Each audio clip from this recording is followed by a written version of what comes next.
Mega love shoutout sa ating mga solid supporters ng Team Mides, International Solid Family, Worldwide, International Italy, Philippines Fans Group, Bacolod and Panay Island, Barcelona, Spain Chapter, USA and Canada, Team Europe and Hong Kong, at sa iba pa mga supporters na nanggaling sa mga team na sinusundan pa rin nila si Mides. Siyempre sa ating mga Team Jomcar dyan, Edsy, Sid, Rose, Rara, Erica, Rochelle, and Jedilth, and Team Kapobre. At itong portion na to ay nanggigigil na ako sa mga twisted community ko, no? Headed by Nostradamus, Marisol and Marites. Bakit ba masyado silang trigger dito sa post kong ito? Takot ba silang maagaw ang mga fans ng kanilang mga love team? Why, oh why? Is there any money involved? Money, money, money. Sabihin nyo lang at tatawagan ko ang isang tao. Please come in. Them a run up the mouth. Love for them I say them a the best. But when it comes to the test, I know them a want it.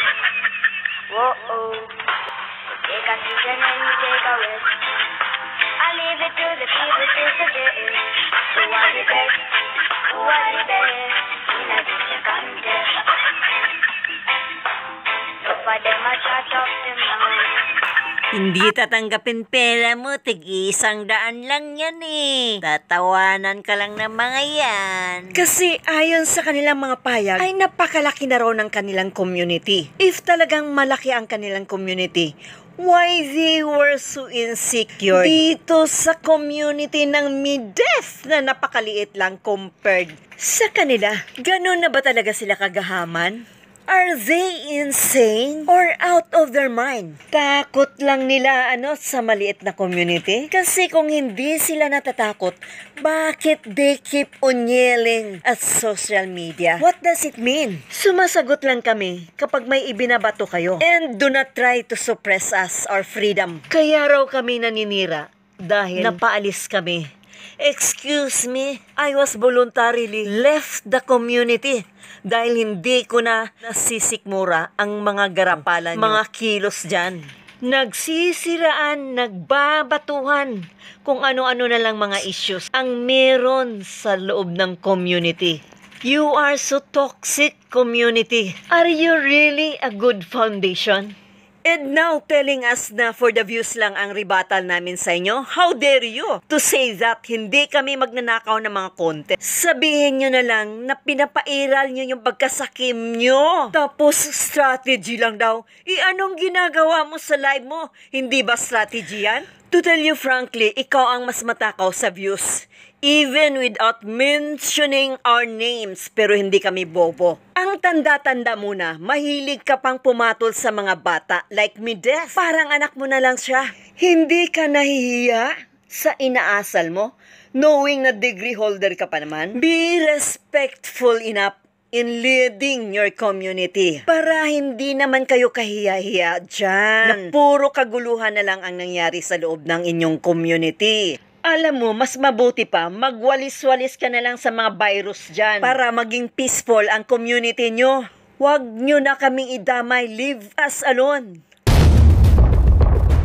Tanong ko sa inyo, yes, nakakatulong kayo. I admit, but there's something behind the negativity, which I cannot take it all. At yung paulit-ulit nyong pagmamamaliit sa mga taong hindi nyo gusto. Akala mo naman kung saan nanggaling. Manalamin muna. Ang galing nyong mamintas sa mga reactor ng Mides. Bakit? Ganun ba kataas ang ere mo?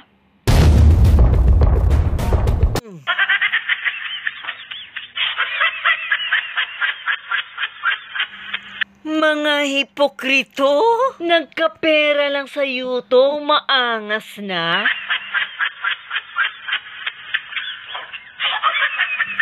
Lumingon kayo sa pinanggalingan nyo, oy. Bilog ang mundo, hindi habang panahon ay sa inyo. Kaya patahimikin mo na yung maliit na community. Mahiya naman kayo.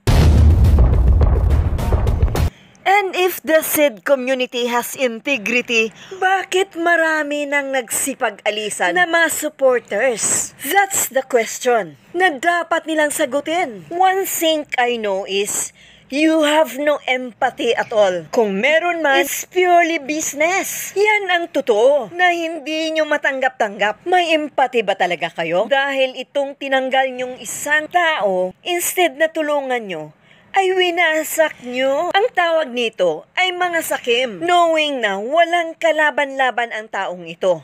Pero anong ginawa nyo? You keep on yelling sa social media upang tirisin ang taong ito. Akala ko ba binasura nyo na? And then here he comes. Sinisiraan nyo pa. Pinagtutulungan nyo dyan. Who the hell are you? Tao ang naglagay sa inyo dyan, kaya wag kayong magmamayabang. Instead na unawain nyo yung tao at tulungan, ay kinakawawa nyo palagi. Ginagawa nyong topic, knowing na kami sa community ni Mideth ay nananahimik na kami rito. At patuloy naming sinusuportaan ang taong ito na tinapon nyo na. At ngayon, bakit nyo pinagkakainterisan? Dahil sumikat na ba? Yun, masakit sa inyo na hindi nyo matanggap ang lahat. Ito pang isang reactor, akala ko ba meron siyang dignidad o may propesyon? Hindi niya ginamit ang kanyang utak. Patuloy pa rin niyang niyuyurakan ang taong natanggal. And always become the subject of the topic sa live ng taong ito. Talaga bang may pinag-aralan ang taong ito? The way he talks, oh my God, walang sense of humor. He never used his senses. Knowing that you are doing charity and your action is baseless, this reactor is choosing only to the beneficiaries within the community, but not to the extent. At pumapatol pa sa bata. Naintindihan kaya niya ang kanyang mga sinasabi? And he's trying to suppress our community. Akala ko ba may propesyon ito? O puro hangin lang ang laman ng utak? Lumaki na ang channel nyo. Puro maere na ang mga utak nyo. These guys really always playing safe and become a self-centered. Isipin mo, napakaliit ng channel. Papatulan pa nila. Anong tawag doon, gitero? Kasakiman? Kung binababoy nyo ang community nyo, huwag mo kaming babuyin at idamay. Dahil kahit maliit na ang community namin, ay meron kaming integridad. We avoid toxic people here. Dahil hindi kami manggagamit. Leave us alone and purify your community. Dahil sa daming insekto na gumagala. Huwag nyo akong pagmamayabangan sa mga ari-arian nyo dahil hindi ako nai-impress. Lalo na sa kayabangan nyo dahil alam ko naman kung saan kayo nanggaling. Pare-parehas lang tayo. Kaya huwag na kayong mang-apak ng tao. Sa hindi pa nakapag-subscribe kay Leche Plan Girl, go na! Subscribe nyo na! At huwag nyong kalimutan i-like and share para umabot tayo ng 100K and step by step to 1 million. Maaari lang palaganapin nyo sa TikTok, Reels, or Facebook page para mabilis tayong umabot sa 100K. Syempre, huwag niyong kalimutan ang mga official reactors ni Mideth na patuloy na dumidepensa sa ating bida ng Mideth na pinangungunahan ni Boss MG, si Marinduking Gala, Michelle Japina, PW Ram, Kapitana ni Hides, Dang Variety Vlogs, pinakabunsong si Miko Lopez, at ang inyong lingkod, Egypta TV. Maraming salamat sa inyo lahat. At sana patuloy nyo rin kaming suportahan sa likod ni Mideth bilang isang official reactionist.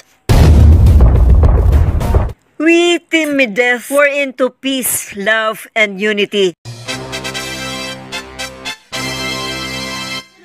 At huwag nating kalimutan ang ating mga founder at mga sponsors ng Team Mideth community. Mega love shoutout sa inyo lahat. Alam nyo guys, may isang pumasok na bangaw sa comment section ng vlog ko yesterday. Kaya sinagot ko ito. Mayabang kasi nakapag-asawa ng afam. Pero kinalkal ko yung vlog niya sa dahil gusto ko talaga siyang tugisin. Kaya sumagot si Yaoli sa akin. And sinabi niya, digital karma is real. So, ang sagot ko naman sa kanya, Yes, digital karma is real. But it's only applicable on you. And talking about the empathy, kinalkal ko ulit yung vlogs niya. Isa lang ang nag-like? Why, oh why? Ayan pa ha, birthday yata yan, pero 3 views lang. 3 lang, walang likes. Kaya kahiya-hiya. Dahil it's a celebration na dapat maraming magigreet sa'yo, pero walang views, walang nag-like. So, yan ang taong mga walang empathy. Dahil wala siyang sympathizer, right? If may empathy ka sa kapwa mo, dapat marami kang sympathizer. Kaya kawawa siya. Pumasok siya sa comment section ko. Nayari ko tuloy. Ayun, biglang naglaho ang mga comments niya. Pagbalik ko wala na. O ano, sige nga, ulitin mo at hindi kita tatantanan. I'm sure babalik yun si Dragonia. Dragonyang maton.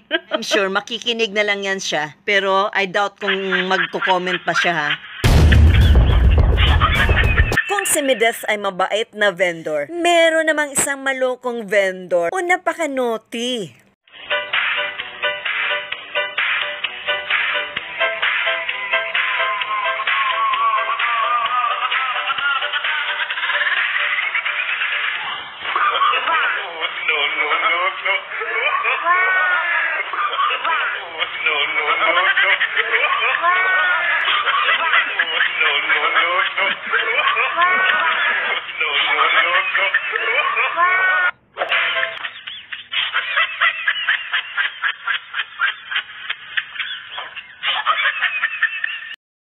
Ayon sa mga taga-kabilang ibayo, ay real talk lang daw. So ito din naman ang real talk namin para sa inyo, mga gahaman.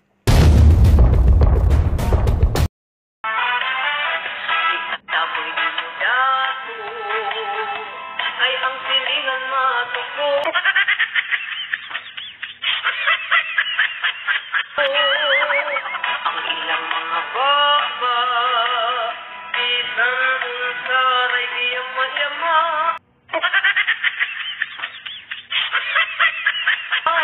Imbis kita namin kamo, ilahin ang untang iluot, kay masupukit na sila, mamuan ang tuta.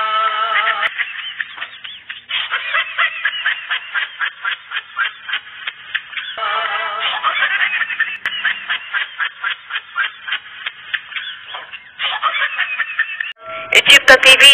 God bless you all.